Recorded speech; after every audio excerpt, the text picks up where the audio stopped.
Unfortunately ಇವತ್ತು social ಮೀಡಿಯಾದಲ್ಲಿ ನಿಮ್ಮ ಗುದನಾಳದ ಕಾಯಿಲೆಯ ಬಗ್ಗೆ, ಪೈಲ್ಸ್, ಫಿಷರ್, ಫಿಸ್ಚುಲಾ ಬಗ್ಗೆ ಅನೇಕರು ತಪ್ಪು ಮಾಹಿತಿಯನ್ನು ಕೊಡ್ತಾ ಇರ್ತಾರೆ. ನಿಮಗೆ 30% ಆಫ್ ಹ್ಯೂಮನ್ ಪಾಪ್ಯುಲೇಷನ್ ಅಂದರೆ 100ರಲ್ಲಿ 30 ಜನ ಈ ಗುದದ್ವಾರದ ಕಾಯಿಲೆಯಿಂದ ಬಳಲ್ತಾರೆ. ಅದನ್ನು ನೆಗ್ಲೆಕ್ಟ್ ಮಾಡಬಾರ್ದು ಅನ್ನೋದಕ್ಕೆ ನಾನು ಸ್ಟ್ಯಾಟಿಸ್ಟಿಕ್ಸ್ ಹೇಳ್ತಾ ಇದ್ದೀನಿ. ಇವೆಲ್ಲ ಒಂದು ಕಡೆ ತಪ್ಪು ವೆಸ್ಟರ್ನ್ ಟಾಯ್ಲೆಟ್ ಯೂಸ್ ಮಾಡಿದರೆ ಒಳ್ಳೆಯದಾ, ಇಂಡಿಯನ್ ಟಾಯ್ಲೆಟ್ ಯೂಸ್ ಮಾಡಿದರೆ ಒಳ್ಳೆ, ಏನೇನೋ ಕನ್ಫ್ಯೂಸ್ ಮಾಡ್ಕೋಬೇಡಿ. ನಿಮ್ಮ ಮನೆಗೆ ಯಾವುದಿರುತ್ತೋ ಅದೇ ಟಾಯ್ಲೆಟ್ ಯೂಸ್ ಮಾಡಿ. ಒಬ್ಬ ಪೇಷಂಟ್ ಮಲಗಿದೆ, ಅವ್ನು ಮೋಷನ್ ಮಾಡೋ ಜಾಗದಲ್ಲಿ ಮುಂದೆಗಡೆ ವಾಚ್ ಇಟ್ಟು ತೋರಿಸ್ತೀವಿ. 3 ಪೈಲ್ಸ್ 3 o'clock, 11 o'clock, 7 o'clock. ಇದಕ್ಕೆ ಕಾರಣ ರಕ್ತನಾಳಗಳು. ಯಾವಾಗ ನಿಮಗಿದು ಅನುಭವ ಬರುತ್ತೆ, 45 ವರ್ಷ ನಿಮಗೆ ಯಾವತ್ತೂ ಏನೂ ತೊಂದರೆ ಇರಲ್ಲ. ಆದರೆ ಇದಕ್ಕಿದ್ದಂಗೆ ಧರ್ಮಸ್ಥಳಕ್ಕೆ ಹೋಗಿ ಬರ್ತೀರಿ, ಇಡೀ ರಾತ್ರಿ ಬಸ್ನಲ್ಲಿ ಕೂತ್ಕೊಂಡು ಬರ್ತೀರಿ. ಸರ್ ನಮಸ್ಕಾರ, ಸುದ್ದಿಮನೆ ಡಿಜಿಟಲ್ ಚಾನಲ್ಗೆ. ಸರ್, ಈಗಿನ ಎಲ್ಲ ಜನತೆಗೆ ನಿಮ್ಮ ಹೆಲ್ತ್ ಟಿಪ್ಸ್ ಏನೇನು ಕೊಡ್ತೀರಾ ಸರ್? ಇದು ಭಾಳ ಇಂಪಾರ್ಟೆಂಟಪ್ಪ. ಸುದ್ದಿಮನೆ ಕೇಳ್ತಾ ಇದ್ದೀರಿ. ಆರೋಗ್ಯದ ಬಗ್ಗೆ ಅರಿವು ಮೂಡಿಸೋದು ಭಾಳ ಮುಖ್ಯ. ಊಟ ಬಲ್ಲವನಿಗೆ ರೋಗವಿಲ್ಲ, ದೊಡ್ಡವರು ತುಂಬ ಚೆನ್ನಾಗಿ ಹೇಳಿದ್ದಾರೆ. ಈ GIT ಸಿಸ್ಟಮ್ ಅಂತೀವಿ ನಾವು, ಸರ್ಜಿಕಲ್ ಗ್ಯಾಸ್ಟ್ರಾಂಟ್ರಾಲಜಿಸ್ಟ್ ಇದ್ದೀನಿ ನಾನು. ಸೊ ಈ ನಿಮ್ಮ GIT ಎಲ್ಲಿಂದ ಶುರುವಾಗುತ್ತೆ ಅಂದರೆ, ಮೌತಿಂದ ಹಿಡಿದು ನಾವು ತಿಂದ ಆಹಾರ ಅಲ್ಲಿಂದ ಅನ್ನನಾಳಕ್ಕೆ ಹೋಗಿ, ಅನ್ನನಾಳದಿಂದ ಜಠರಕ್ಕೆ ಹೋಗಿ, ಜಠರದಿಂದ ಸಣ್ಣ ಕರಳು 6 ಮೀಟ್ರ್ ಇರುತ್ತೆ. ಗೇಣುದ್ದ ಹೊಟ್ಟೆಯಲ್ಲಿ ಏನೆಲ್ಲ ಮನುಷ್ಯನಿಗಿರುತ್ತೆ ಅಂದರೆ, ನಿಮಗೆ ಅನಾಟಮಿ ಅಂತೀವಿ ಇದನ್ನ, ಅದನ್ನ ಹೇಳ್ತಾ ಹೋಗ್ತೀನಿ. ಅದಾದ ನಂತರ ನಿಮ್ಮ ದೊಡ್ಡ ಕರಳು 1.5 ಮೀಟ್ರ್ ಇರುತ್ತೆ. ಸಣ್ಣ ಕರಳು ದೊಡ್ಡ ಕರಳಿಗೆ ಜಾಯಿನ್ ಆಗುತ್ತಲ್ಲ, ರೈಟ್ ಐಲಿಯಾಕ್ ಫೋಸಾ ಅಂತೀವಿ, ಅಲ್ಲಿ ಅಪೆಂಡಿಕ್ಸ್ ಇರುತ್ತೆ, ಅದರಲ್ಲೂ ಕಾಯಿಲೆ ಬರ್ಬೋದು. ಬಟ್ ಇವತ್ತು ನಾನು ಅದ್ರ ಬಗ್ಗೆ ಮಾತಾಡೋಕ್ಕೆ ಹೋಗ್ತಿಲ್ಲ.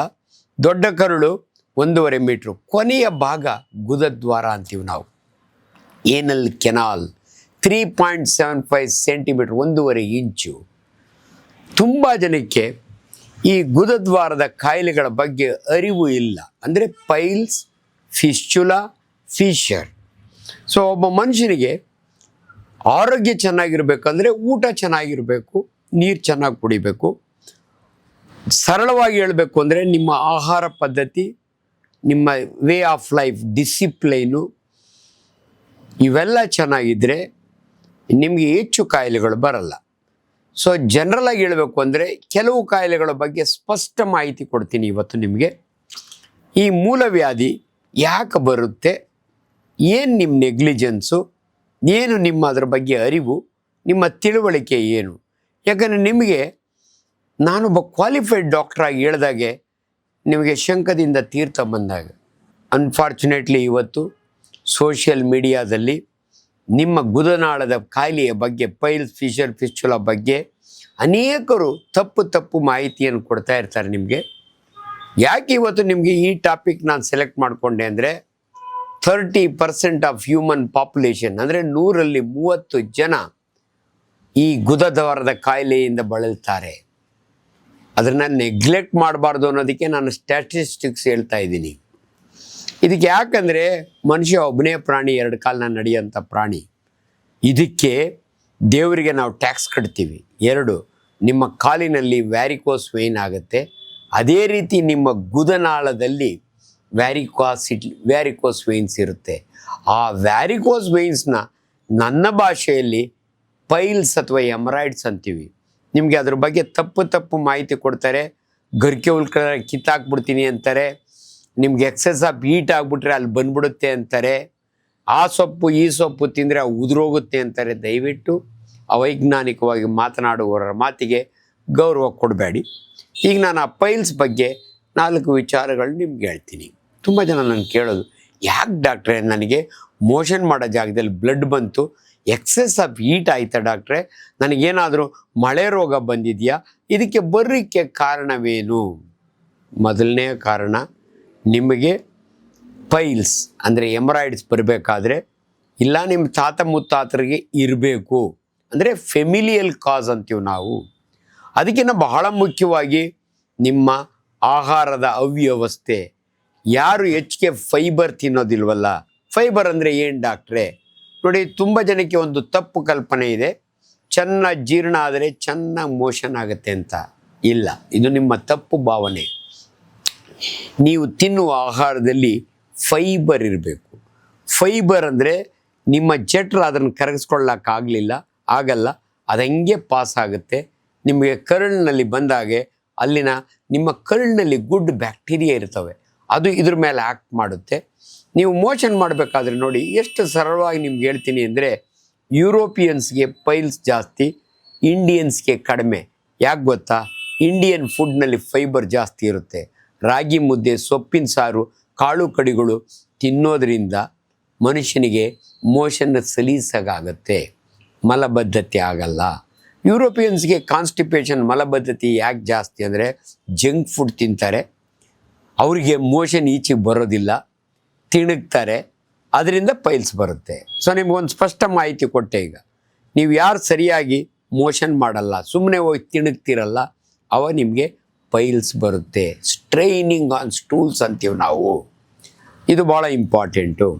ನೀವೆಲ್ಲೋ ಒಂದು ಕಡೆ ತಪ್ಪು ವೆಸ್ಟರ್ನ್ ಟಾಯ್ಲೆಟ್ ಯೂಸ್ ಮಾಡಿದರೆ ಒಳ್ಳೆಯದಾ, ಇಂಡಿಯನ್ ಟಾಯ್ಲೆಟ್ ಯೂಸ್ ಮಾಡಿದರೆ ಒಳ್ಳೆ, ಏನೇನೋ ಕನ್ಫ್ಯೂಸ್ ಮಾಡ್ಕೋಬೇಡಿ. ನಿಮ್ಮ ಮನೆಗೆ ಯಾವುದಿರುತ್ತೋ ಅದೇ ಟಾಯ್ಲೆಟ್ ಯೂಸ್ ಮಾಡಿ. ನಿಮ್ಮ ಗುದನಾಳ ಏನಲ್ಲಿ ಕೆನಾಲು, ಅದರ ಡೈರೆಕ್ಷನ್ ಡೌನ್ವರ್ಡ್ಸ್ ಆ್ಯಂಡ್ ಬ್ಯಾಕ್ವರ್ಡ್ಸ್ ಇರುತ್ತೆ. ನಾನು ಯಾಕೆ ಇಷ್ಟು ಸ್ಪಷ್ಟತೆ ನಿಮಗೆ ಕೊಡ್ತೀನಿ ಅಂದರೆ, ನಾವು ಸುಮ್ಮನೆ ಡಾಕ್ಟ್ರ್ ಆಗಿರಲ್ಲ. ಫಸ್ಟ್ MBBSನಲ್ಲೇ ಗೌರ್ಮೆಂಟ್ ಮೆಡಿಕಲ್ ಕಾಲೇಜ್ ಬಳ್ಳಾರಿಯಲ್ಲಿ 1.5 ವರ್ಷದಲ್ಲಿ ವಾರಕ್ಕೆ 5 ದಿನ 3 ಅವರು ಹೆಣ ಕಟ್ ಮಾಡಿರೋ ಕೈಗಳು ನಮ್ಮದು. ನಮ್ಮ ನಾಲೆಡ್ಜ್ ಅಷ್ಟು ಇರುತ್ತೆ. ನಿಮ್ಮ ಗುದನಾಳ ಏನಲ್ಲಿ ಕೆನಾಲ್ ಡೌನ್ವರ್ಡ್ಸ್ ಆ್ಯಂಡ್ ಬ್ಯಾಕ್ವರ್ಡ್ಸ್ ಇರುತ್ತೆ. ನೀವು ಮೋಷನಿಗೆ ಕೂತಾಗೆ ಅದು ಸಲೀಸಾಗಿ ಮೋಷನ್ ಆಗಬೇಕು. ಆಗಲಿಲ್ಲ ಅಂದರೆ ನೀವು ಸ್ಟ್ರೈನ್ ಮಾಡಿದಾಗೆ ಅಲ್ಲಿ ವೇಯ್ನ್ಸ್ ಇರ್ತವೆ. ವೇಯ್ನ್ಸ್ ಅಂದರೆ ಏನಂದರೆ ಕನ್ನಡದಲ್ಲಿ ಧಮನಿಗಳು, ನರಗಳಲ್ಲ. ನಿಮ್ಮ ಕೈಗಳ ಮೇಲೆ ಡ್ರಿಪ್ ಆಗ್ತೀವಲ್ಲ ನಾವು, ಅವು ವೇಯ್ನ್ಸು. ನಿಮ್ಮ ಕಾಲಿನಲ್ಲಿ ನಿಂತ್ಕೊಂಡಾಗ ಹಸಿರು ನರ ಅನ್ಕೋತಿರಲ್ಲ, ಅದು ವೇಯ್ನ್ಸು, ನರಗಳಲ್ಲ. ಇದರಲ್ಲಿ ರಕ್ತ ಪರಿಚಲನೆ ಇರುತ್ತೆ. ನಿಮ್ಮ ಪೆರಿಫರಿಯಿಂದ ಹಾರ್ಟ್ಗೆ ರಕ್ತ ತೊಗೊಂಡೋಗೋ ವೆಸಲ್ಸ್ನ ನಾವು ವೇಯ್ನ್ಸ್ ಅಂತೀವಿ. ಈ ವೇಯ್ನ್ಸ್ ಏನಾದರೂ ನಿಮ್ಮ ಗುದನಾಳದಲ್ಲಿ ಊದ್ಕೊಂಡ್ರೆ, ಯೂಶ್ವಲಿ 3 ಜಾಗದಲ್ಲಿ ಊದ್ಕೋತವೆ. ಇದನ್ನು ಮೆಡಿಕಲ್ ಸ್ಟೂಡೆಂಟ್ಸ್ಗೆ ವಿತ್ ವಾಚ್ ಡೆಮಾನ್ಸ್ಟ್ರೇಟ್ ಮಾಡ್ತೀವಿ. ಒಬ್ಬ ಪೇಷಂಟ್ ಮಲಗಿದೆ, ಅವ್ನು ಮೋಷನ್ ಮಾಡೋ ಜಾಗದಲ್ಲಿ ಮುಂದೆಗಡೆ ವಾಚ್ ಇಟ್ಟು ತೋರಿಸ್ತೀವಿ. 3 ಪೈಲ್ಸ್, 3 o'clock, 11 o'clock, 7 o'clock. ಇದಕ್ಕೆ ಕಾರಣ ರಕ್ತನಾಳಗಳು. 2 ರಕ್ತನಾಳ ಬರ್ತವೆ, right and left. Rectal artery ಅಂತೀವಿ, ಅದ್ರ ಪಕ್ಕದಲ್ಲಿ ವೇಯ್ನ್ ಇರುತ್ತೆ. ರೈಟ್ 2 ಆಗಿ ಡಿವೈಡ್ ಆಗುತ್ತೆ, ಅದಕ್ಕೆ ಆ ಪೊಸಿಷನಿಗೆ ಬರ್ತಾವವು. ಈ ವೆರಿ ಸಿಂಪಲ್. ಸ್ಟೂಡೆಂಟ್ಸ್ ಹೇಳೋ ಹಾಗೆ it is the branches of the superior rectal Wayne, right and left ಮತ್ತೆ 2 ಡಿವೈಡ್ ಆಗುತ್ತೆ. ಆ 3 ಪೊಸಿಷನ್, ಇಲ್ಲೊಂದಿರುತ್ತೆ, ಇಲ್ಲೊಂದಿರುತ್ತೆ.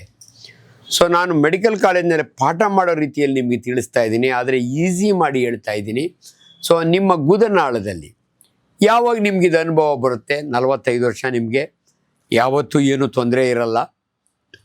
ಆದರೆ ಇದಕ್ಕಿದ್ದಂಗೆ ಧರ್ಮಸ್ಥಳಕ್ಕೆ ಹೋಗಿ ಬರ್ತೀರಿ, ಇಡೀ ರಾತ್ರಿ ಬಸ್ನಲ್ಲಿ ಕೂತ್ಕೊಂಡು ಬರ್ತೀರಿ, ಬೆಳಗ್ಗೆ ಮನೆಗೆ ಬಂದಾಗೆ ಮೋಷನಿಗೆ ಕೂತ್ಕೋತೀರಿ, ಛಲ್ಲಂತ ರಕ್ತ ಬರುತ್ತೆ, ನಿಮಗೆ ಗಾಬರಿ ಆಗಿಬಿಡುತ್ತೆ.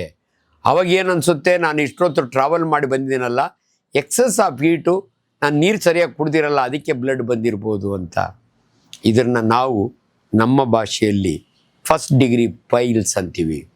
Simple answer, any painless bleeding ಅಂದರೆ ನೋವೇ ಇಲ್ಲ, ಅಂತ ಬ್ಲಡ್ ಬರುತ್ತೆ. ಇದು ಮೊದಲನೇ ರೋಗ ಲಕ್ಷಣ, ಫಸ್ಟ್ ಡಿಗ್ರಿ ಎಂಬ್ರಾಯ್ಡ್ಸ್. ಆಗ ನೀವು ನನ್ನ ಹತ್ರ ಬಂದರೂ ಟ್ರೀಟ್ಮೆಂಟ್ ಕೊಡ್ತೀನಿ, ನೀವೇ ಮನೆಯೊಳಗೆ ನಾಟಿ ಔಷಧಿ ಮಾಡ್ಕೊಂಡು ತಂಪು ಮಾಡಿಕೊಂಡ್ರು ಆಟೋಮ್ಯಾಟಿಕಲಿ ನಿಂತು ಹೋಗುತ್ತೆ. ಇದನ್ನು ನಾವು ಸೆಲ್ಫ್ ಲಿಮಿಟಿಂಗ್ ಡಿಸಾರ್ಡರ್ಸ್ ಅಂತೀವಿ. ನಾವು ಡಾಕ್ಟ್ರ್ ಹತ್ರ ಓದೇ ವಾಸಿ ಆಯಿತು, ಹೋಗಲೇ ಇಲ್ಲ, ಹಂಗೆ ವಾಸಿ ಆಗೋಯ್ತು, ಅದು ನಿಜ. 6 ತಿಂಗಳಿಗೆ ನೀವು ತಿರುಪತಿಗೆ ಹೋಗ್ತೀರಿ, ಇಷ್ಟು ದಿನ ಹೆಂಗೋ ನಿಂತು ಹೋಗ್ಬಿಟ್ಟಿತ್ತು, ತಿರುಪತಿಯಿಂದ ವಾಪಸ್ ಬರ್ತೀರಿ. ಈಗ ಸಾರಿ ಮೋಷನಿಗೆ ಕೂತ್ಕೊಂಡ್ರೆ ತಿರ್ಗಿ ಹಂಗೆ ಲಾಸ್ಟ್ ಟೈಮ್ ಆದಂಗೆ ಅಂತ ಬ್ಲಡ್ ಬರುತ್ತೆ. ಆದರೆ ಏನೋ ಈಚೆಗೆ ಬಂದಂಗೆ ಆಗುತ್ತೆ. ಆಮೇಲೆ ನೋಡಿದರೆ ಕೆಂಪಿಗಿರುತ್ತೆ, ವಾಪಸ್ ಒಳಗಡೆ ಹೋಗುತ್ತೆ. ಇದನ್ನು ಸೆಕೆಂಡ್ ಡಿಗ್ರಿ ಪೈಲ್ಸ್ ಅಂತೀವಿ. ಆ ಗೊಂಚಲು ಈಚೆಗೆ ಬರುತ್ತೆ, ಬ್ಲೀಡ್ ಆಗುತ್ತೆ, ಒಳಗೆ ವಾಪಸ್ ಹೋಗುತ್ತೆ. ಈ ಸಮಯದಲ್ಲಿ ನೀವು ಟ್ರೀಟ್ಮೆಂಟ್ ತೊಗೋತೀರಿ, ನಾವೇನು ನಿಮ್ಗೆ ಆಪ್ರೇಷನ್ ಮಾಡಲ್ಲ. ಯಾಕಂದರೆ ಇದನ್ನು ಯಾಕೆ ಹೇಳ್ತೀನಿ ಅಂದರೆ, ತುಂಬ ಜನಕ್ಕೆ ಕ್ವಾಲಿಫೈಡ್ ಸರ್ಜನ್ ಹತ್ರ ಹೋದರೆ ಕೊಯ್ದಾಕ್ಬಿಡ್ತಾರೆ, ಆಪ್ರೇಷನ್ ಮಾಡಿಬಿಡ್ತಾರೆ. ನಾನು ಬೇರೆ ಸಿಸ್ಟಮ್ ಆಫ್ ಮೆಡಿಸನ್ಗೆ ಹೋದರೆ ಆಪ್ರೇಷನ್ ಇಲ್ದಿರ ತಪ್ಪಿಸ್ಕೋಬೋದು ಅಂತ ನಿಮ್ಮ ತಿಳುವಳಿಕೆ ಇರುತ್ತೆ. ನಾವು ಎಲ್ರಿಗೂ ಆಪ್ರೇಷನ್ ಮಾಡಲ್ಲ, ಅಡ್ವೈಸ್ ಇರುತ್ತೆ. ನಿಮ್ಗೆ ಅದನ್ನು ಕಂಟ್ರೋಲ್ ಮಾಡೋದು ಹೆಂಗೆ ಅಂತ ಹೇಳ್ಕೊಡ್ತೀವಿ. ಆದರೆ ಅನ್ಫಾರ್ಚುನೇಟ್ಲಿ 2 ವರ್ಷ ಆದಮೇಲೆ ನೀವು ನನ್ನ ಹತ್ರ ಬರ್ತೀರ ಮತ್ತೆ. ಅವಾಗೇನಾಗಿರುತ್ತೆ ಅಂದರೆ ಈಚೆನೇ ಕೂತ್ಬಿಡ್ತವೆ 3 ಜಾಗದಲ್ಲಿ 3, 11, 7 ಗಂಟು ಕೈ ಸಿಗುತ್ತೆ ಇಷ್ಟಪ್ಪ. ಆದರೆ ಬ್ಲೀಡಿಂಗ್ ಆಗುತ್ತೆ, ಕೂತ್ಕೊಳ್ಳೋಕ್ಕಾಗಲ್ಲ. ಇದು 3rd ಡಿಗ್ರಿ ಪ್ರೊಲ್ಯಾಪ್ಸ್ಡ್ ಪೈಲ್ಸ್ ಅಂತೀವಿ ನಾವು. ಈ ಸಮಯದಲ್ಲಿ ನಿಮ್ಗೆ ಆಪ್ರೇಷನ್ ಮಾಡ್ತಿರೋ ವಿಧಿ ಇಲ್ಲ. ನೀವೇ ಒಪ್ಕೋತೀರಿ. ಇಷ್ಟು ದಿನ ಎದುರುಕೊಳ್ತಿದ್ದವರು ಯಾಕೆ ಒಪ್ಕೋತೀರಿ ಅಂದರೆ, ನಾನು ಅವ್ರಿಗೊಂದು ಡೈಲಾಗ್ ಹೊಡಿತೀನಿ ಕನ್ನಡದಲ್ಲಿ, ಮಂತ್ರ ಹಾಕಿದರೆ ಮಾವಿನಕಾಯಿ ಉದುರಲ್ಲ, ಕಲ್ಲು ಹೊಡಿಬೇಕು ಅಂತ. ಅದೇ ಥರ ನಿಮ್ಮ 3rd ಡಿಗ್ರಿ ಪೈಲ್ಸ್ನ ನಾವು ಆಪ್ರೇಷನ್ ಇಲ್ದಿರ ಟ್ರೀಟ್ ಮಾಡೋಕ್ಕಾಗಲ್ಲ. ಆಪ್ರೇಷನ್ ಅಂತೇಳಿ ನೀವು ಹೆದರ್ಕೋಬೇಡಿ, ಅನೇಕ ರೀತಿಯ ಆಪ್ರೇಷನ್ಗಳಿದ್ದಾವೆ. ಅವೆಲ್ಲ ಡೀಟೇಲ್ಸ್ ನಿಮಗೆ ಬೇಕಿಲ್ಲ. ನಿಮಗೆ ನಾನೊಬ್ಬ ಟೀಚರಾಗಿ ಎಷ್ಟು ಚೆನ್ನಾಗಿ ಹೇಳ್ತೀನಿ ಅಂದರೆ, ಸರ್ ವಿಲಿಯಮ್ ಆಸ್ಲರ್ ಅಂತ ಗ್ರೇಟ್ ಮೆಡಿಕಲ್ ಟೀಚರ್ ಇದ್ದರು. ಅವರು ನಮ್ಮ ಬುಕ್ನಲ್ಲಿ ಬರೆದಿದ್ದಾರೆ, eyes cannot see what the mind does not know ಅಂತ. ನಮಗೆ ನಾಲೆಡ್ಜ್ ಇಲ್ದಿದ್ರೆ ನಮಗೆ ಕಣ್ಣಿಗೆ ಕಾಣಲ್ಲ ಅಂತ.